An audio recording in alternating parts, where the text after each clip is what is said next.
আজকে আমরা এমন একটা ঘটনা নিয়ে কথা বলবো যা অনেকের মনেই প্রশ্ন জাগায়।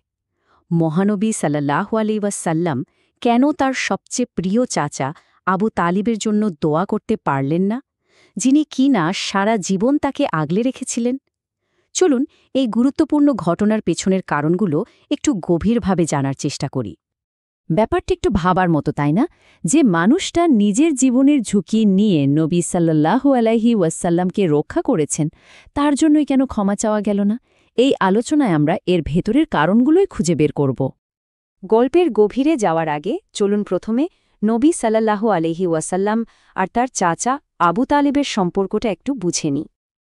আবু তালিব কিন্তু শুধু নবী সাল্লাল্লাহু আলাইহি ওয়াসাল্লামের চাচাই ছিলেন না, তিনি ছিলেন একজন অভিভাবকের মতো, বলতে গেলে বাবার মতোই। মক্কার কুরাইশদের শত্রুতার সামনে তো তিনি সবসময় একটা দেওয়ালের মতো দাঁড়িয়ে থাকতেন। কিন্তু এত ভালোবাসা, এত আগলে রাখার পরেও তিনি ইসলাম গ্রহণ করেননি। আর এখানেই ছিল আসল বিষয়টা। এবার আমরা গল্পের সবচেয়ে আবেগঘন মুহূর্তটার দিকে এগোচ্ছি। আবু তালিবের মৃত্যুশয্যায় ঠিক কী ঘটেছিল সেটা জানাটা খুব জরুরি। নবী সাল্লাল্লাহু আলাইহি ওয়াসাল্লামের এই কথাটা খেয়াল করুন। হে চাচা, শুধু একটি কথা বলুন, লা ইলাহা ইল্লাল্লাহ। তার এই আকুতি থেকেই বোঝা যায় চাচার জন্য তার মনে কতটা মায়া ছিল। তিনি শুধু এটুকুই চেয়েছিলেন তার চাচা যেন শেষ মুহূর্তে হলেও একবার ঈমানের সাক্ষ্য দেন। কিন্তু ঠিক ওই সময়েই সেখানে একটা অন্য ঘটনা ঘটছিল। মক্কার নেতারা আবু তালিবের ওপর মানসিকভাবে চাপ সৃষ্টি করছিলেন। তারা তাকে বারবার মনে করিয়ে দিচ্ছিলেন তার পূর্বপুরুষদের ধর্মের কথা। মানে বুঝতেই পারছেন আবু তালিবের জন্য পরিস্থিতিটা কতটা কঠিন ছিল। একদিকে ভাইপোর প্রতি ভালোবাসা আর অন্যদিকে বংশ আর সমাজের চাপ। এবং শেষ পর্যন্ত সেই হৃদয়বিদারক মুহূর্তটা চলেই এলো। আবু তালিব তার পূর্বপুরুষদের ধর্মেই থেকে যাওয়ার সিদ্ধান্ত নিলেন। ঈমানের কালিমা আর পড়া হল না, আর এভাবেই তিনি মারা গেলেন।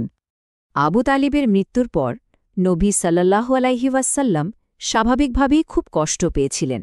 তিনি চেয়েছিলেন তার চাচার জন্য দোয়া করতে। কিন্তু ঠিক এর পরেই আল্লাহর পক্ষ থেকে একটা স্পষ্ট নির্দেশনা নেমে আসে।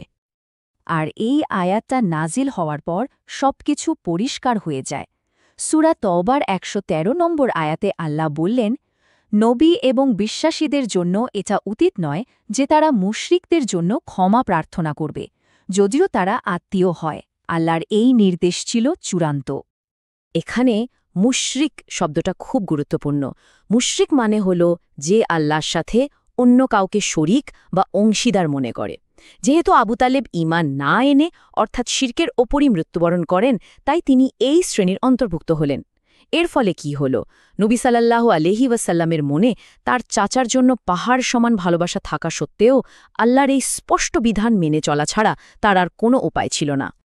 তাহলে এই পুরো ঘটনাটা থেকে আমাদের জন্য শিক্ষণীয় বিষয়টা কি? চলুন মূল বিষয়গুলো একবার দেখে নিই।